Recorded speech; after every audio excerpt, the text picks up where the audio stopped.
O Elon Musk fechou o cerco contra o STF, contra o Alexandre de Moraes, eu vou explicar para vocês. Teve uma reunião norte-americana e o Elon Musk resolveu fazer o Alexandre beber do próprio veneno. E ele está dizendo, tem bens, quer fazer a constrição, o bloqueio de bens do Alexandre de Moraes nos Estados Unidos. Mas o que está sendo discutido? São as tais sanções Magnitsky, que são sanções aprovadas nos Estados Unidos em 2016 e depois expandidas para a Europa nos anos seguintes. É um mecanismo poderosíssimo. Essas decisões permitem que países democráticos isolem ditadores e apliquem sanções a eles. Dentro dessas sanções está o corte do acesso a seus próprios recursos. A ideia é bem simples, eles congelam bens, proíbem a entrada e proíbem as transações dessas pessoas. Ou seja, eles fazem um estrangulamento político e financeiro de determinados indivíduos. E essa é uma penalidade pesadíssima, que normalmente é aplicada a ditadores, terroristas, pessoas de altíssimo calibre. E aí o que está acontecendo? O deputado Rich McCormick, um deputado do 7º distrito da Geórgia, nos Estados Unidos, está querendo enquadrar o Alexandre de Moraes exatamente nesse texto. E aí ele fez um tweet fazendo acusações seríssimas contra o Alexandre de Moraes e por conta disso tentando enquadrar ele nessa disposição.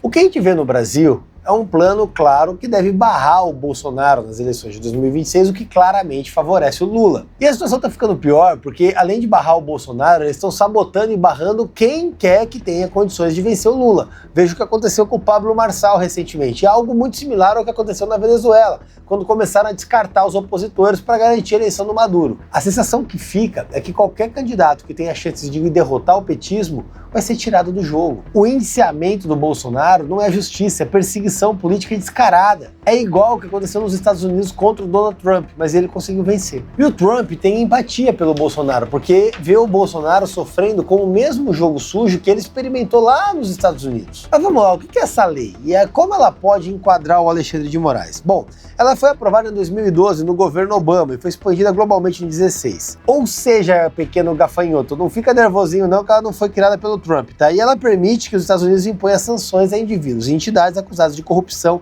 significativa ou violações graves a direitos humanos. E aí o que acontece quando um sujeito é sancionado? Bom, ele tem o congelamento de bens, todos os ativos da jurisdição americana fica bloqueado. A gente está falando de conta bancária, imóveis, investimentos, tudo bloqueado. Nos Estados Unidos, o Alexandre de Moraes talvez tivesse recurso, sinceramente eu não sei, mas se tiver, ele não vai poder acessar. Proíbe transações do sistema financeiro americano, ou seja, você não consegue fazer transação bancária.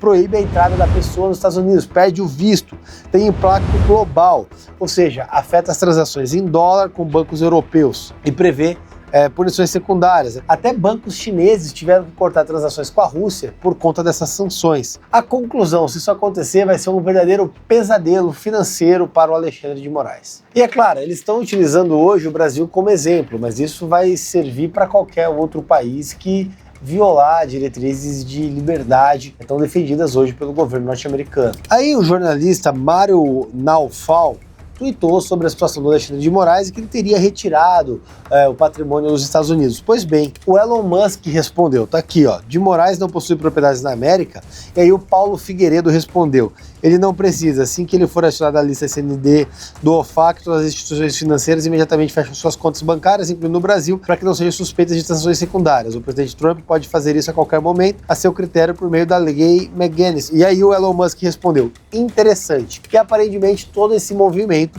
aconteceu justamente pelo Twitter. E aí nós temos o grande Olavo de Carvalho falando dessa lei como a maior ou única esperança de um Brasil livre contra o Comularápios, lá em 2020. Impressionante como o Olavo é atemporal, né? E aí a porta-voz do governo Lula disse que acendeu um alerta no STF após o risco de sanções. Dá uma olhada no vídeo. Quando ele passa a sugerir sanções econômicas a Moraes, tendo acesso a dados, acendeu-se um alerta dentro do Supremo Tribunal Federal. E no meio disso, o senador americano Mike Lee endossou o pedido de sanções contra Alexandre de Moraes e anunciou visita de delegação ao Brasil. Ele fez um comentário em resposta ao deputado Rich McCormick e que havia solicitado a imposição dessa sanção ao Alexandre e disse que vai vir uma delegação para cá averiguar o que está acontecendo no Brasil. O Mike Lee é membro do Comitê de Relações Exteriores do Senado americano e tem um papel fundamental na formulação da política externa norte-americana. E vamos concordar, a visita de uma delegação de senadores norte-americanos para investigar a atuação do STF no Brasil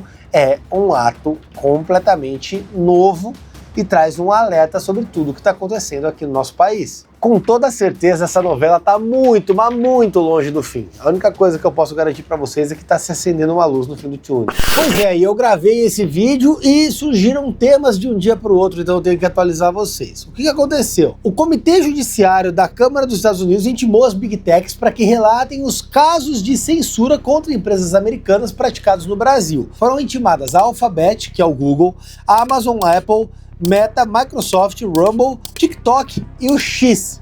Todas essas empresas, de alguma maneira, teriam experimentado censuras no Brasil nas suas atividades por conta da atitude do STF. E aí nós temos essas duas imagens aqui. Na primeira imagem, o Comitê Judiciário norte-americano está investigando leis, regulamentos, ordens judiciais que promovam a censura contra essas Big Techs. Na segunda imagem, nós temos ali governos estrangeiros impondo censura às mídias sociais com leis que exigem remoção de conteúdos considerados desinformação e prejudiciais. No Brasil, Alexandre de Moraes é apontado como um agente de repressão que se destaca. Além disso, a atuação entre Joe Biden e Kamala Harris levanta a preocupação sobre a participação dos Estados Unidos nesses atos de censura. Já o Canadá, por sua vez, uma pátria socialista, avança no sentido de levar à prisão domiciliar cidadãos que promovam o discurso de ódio. O Brasil caminha, inclusive, rumo a esse retrocesso.